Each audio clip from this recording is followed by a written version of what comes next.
नमस्कार दोस्तों, धन संपदा के इस वीडियो में आपका स्वागत है। आज के इस वीडियो में हम होम लोन के बारे में बात करेंगे। होम लोन लेने के बाद होम लोन हमें पूरी टर्म तक रखना चाहिए या अर्ली रिपेमेंट कर कर होम लोन को खत्म करना चाहिए। होम लोन को फिक्स रेट पर लेना चाहिए या फ्लक्चुएटिंग रेट पर लेना चाहिए, इसके बारे में भी इस वीडियो में हम बात करेंगे।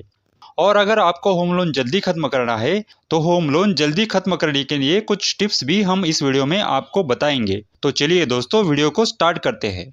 सबसे पहले देखते हैं कि होम लोन को जल्दी खत्म करना चाहिए या पूरी टर्म तक शुरू रखना चाहिए। अगर हम होम लोन को पूरी टर्म तक रखते हैं तो होम लोन पूरी टर्म तक रखने के क्या क्या फायदे हो सकते हैं इसको हम जानते हैं। अगर हम होम लोन को पूरी टर्म तक रखते हैं तो होम लोन के लिए भरे जाने वाले प्रिंसिपल और इंटरेस्ट पर हमें इनकम टैक्स में रिबेट यानी कि छूट मिलती है। होम लोन के प्रिंसिपल अमाउंट को हम इनकम टैक्स में एटीसी के अंडर रिबेट ले सकते हैं और होम लोन के इंटरेस्ट के अमाउंट पर इनकम टैक्स में हमें 2 लाख तक छूट मिलती है। तो दोस्तों, हम अगर होम लोन को पूरी टर्म तक रखते हैं तो हमें इतना ही यानी कि सिर्फ इनकम टैक्स का बेनिफिट ही मिलता है। इसके अलावा अगर हम होम लोन पूरी टर्म तक भरते हैं तो इनकम टैक्स की छूट के अलावा हमें कोई भी दूसरा बेनिफिट नहीं मिलता। अब हम देखते हैं कि होम लोन जल्दी खत्म करने के क्या क्या फायदे होते हैं। अगर हम होम लोन जल्दी खत्म करते हैं यानी कि अर्ली रिपेमेंट करके होम लोन को खत्म करते हैं तो हमारा होम लोन के लिए भरा जाने वाला बड़ा सा इंटरेस्ट अमाउंट बच जाता है। होम लोन का यह इंटरेस्ट अमाउंट बहुत ज्यादा होता है। दूसरा, हमारा घर लोन फ्री हो जाता है। तीसरा, हमारी लाइफ होम लोन फ्री हो जाती है। होम लोन के लिए हर महीने हम जो ईएमआई भरते हैं वह हमारा ईएमआई बच जाता है। होम लोन में प्रिंसिपल और इंटरेस्ट इन दोनों को मिलाकर ईएमआई बनता है। तो हर महीने भरी जाने वाली यह ईएमआई की जो बड़ी अमाउंट है इसी को हम इन्वेस्टमेंट के लिए यूज कर सकते हैं और इससे हमारा बहुत बड़ा फायदा हो सकता है। हमारा घर और हमारी लाइफ पूरी तरह से लोन फ्री हो जाती है और इससे हमारे दिमाग को एक शांति का अनुभव होता है। हमारे दिमाग को पीस ऑफ माइंड मिलता है। यह पीस ऑफ माइंड किसी भी अमाउंट से, किसी भी रकम से बहुत बड़ी बात होती है। लोन फ्री होने से हम हमारी लाइफ पूरी शांति से और आराम से जी सकते हैं। तो दोस्तों, यह थे होम लोन को जल्दी खत्म करने के कुछ फायदे। होम लोन को फिक्स रेट पर लेना चाहिए या फ्लक्चुएटिंग रेट पर लेना चाहिए, इसके बारे में हम बात करते हैं। अगर हम होम लोन को फिक्स रेट पर लेते हैं तो होम लोन के पूरे टर्म तक हमारा ईएमआई एकदम एक जैसा ही रहेगा। होम लोन के फिक्स रेट के लिए इंटरेस्ट रेट में कोई भी बदलाव नहीं होता है, इसलिए होम लोन के फिक्स रेट पर पूरे होम लोन के टर्म के लिए हमारा ईएमआई एक जैसा ही एकदम एक समान रहेगा। उसमें कभी भी कोई भी बदलाव नहीं आएगा। अगर हम होम लोन फिक्स रेट पर लेते हैं और आगे चलकर हमारे पास ज्यादा अमाउंट आती है और अगर हम हमारे होम लोन को अर्ली रिपेमेंट करके खत्म करना चाहते हैं तो फिक्स रेट वाले होम लोन पर अर्ली रिपेमेंट करने के लिए हमें प्रीपेमेंट चार्जेस देने पड़ते हैं और यह अर्ली रिपेमेंट या प्रीपेमेंट चार्जेस काफी ज्यादा होते हैं।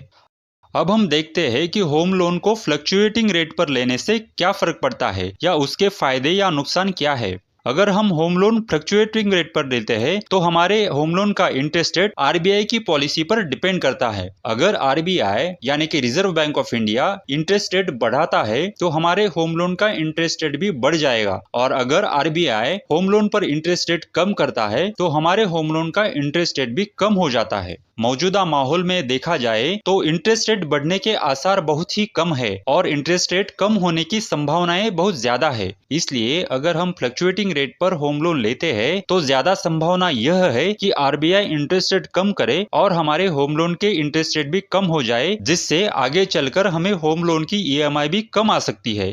अगर हम फ्लक्चुएटिंग रेट पर होम लोन लेते हैं और आगे चलकर हमारे पास एक्स्ट्रा अमाउंट आ जाती है तो फ्लक्चुएटिंग रेट में अगर हम होम लोन को अर्ली रिपेमेंट करते हैं तो उसके कारण हमें कोई भी प्रीपेमेंट चार्जेस बैंक को देने की जरूरत नहीं है। 2012 के गाइडलाइन सर्कुलर के अनुसार होम लोन के फ्लक्चुएटिंग रेट के लिए कोई भी बैंक किसी भी प्रकार का अर्ली पेमेंट या रीपेमेंट चार्जेस को नहीं ले सकती या नहीं लगी, ऐसा आरबीआई ने क्लियर किया है। इससे हमें पता चलता है कि होम लोन लेते वक्त हमें हमेशा फ्लक्चुएटिंग रेट पर ही होम लोन लेना चाहिए, जिससे हमारा ज्यादा से ज्यादा फायदा हो और हमारे पैसे की बचत हो। अब हम जानते हैं कि होम लोन को जल्दी से जल्दी कैसे खत्म करें।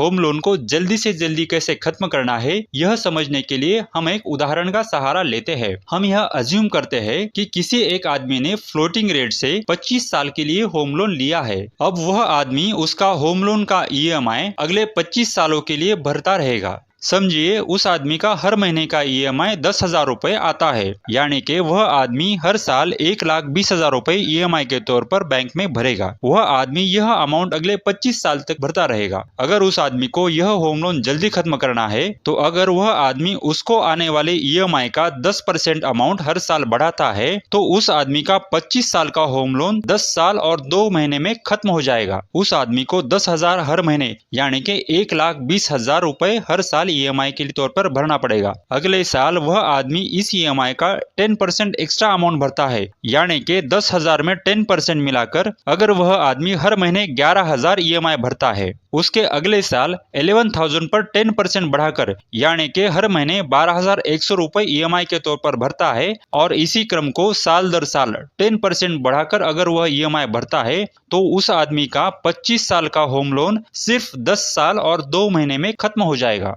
इस आदमी को 10% EMI बढ़ाकर भरने में कुछ तकलीफ आती हो, कुछ कठिनाइयां आती हो, तो वह आदमी हर साल EMI में अगर 5% की बढ़ोतरी करेगा, तो भी उस आदमी का 25 साल का होम लोन सिर्फ 13 साल और 3 महीने में खत्म हो जाएगा। यानी कि उस आदमी को 10,000 पर मंथ EMI आता है, पहले वह 10,000 रुपीज एक साल भरेगा, उस पर 5% बढ़ाकर यानी कि 10,500 रुपीज दूसरे पूरे साल में EMI भरेगा। उसके ऊपर और 5% बढ़ाकर तीसरे साल में 11,025 रुपीज पूरे साल में भरेगा, और साल दर साल इसी तरह से आने वाले हर मंथ के EMI में 5% अमाउंट वह अगर बढ़ाकर भरता रहेगा, तो उसका 25 साल का होम लोन सिर्फ 13 साल और 3 महीने में खत्म हो जाएगा।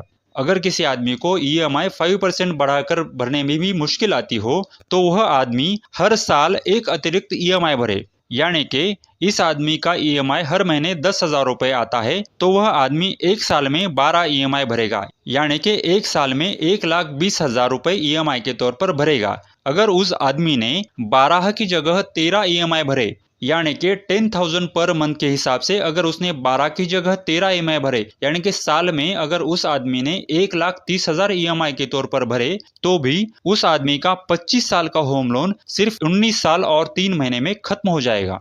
तो दोस्तों, यह थी होम लोन के बारे में इंफॉर्मेशन, और होम लोन को कैसे जल्दी से जल्दी खत्म कर सकते हैं उसके बारे में कुछ टिप्स।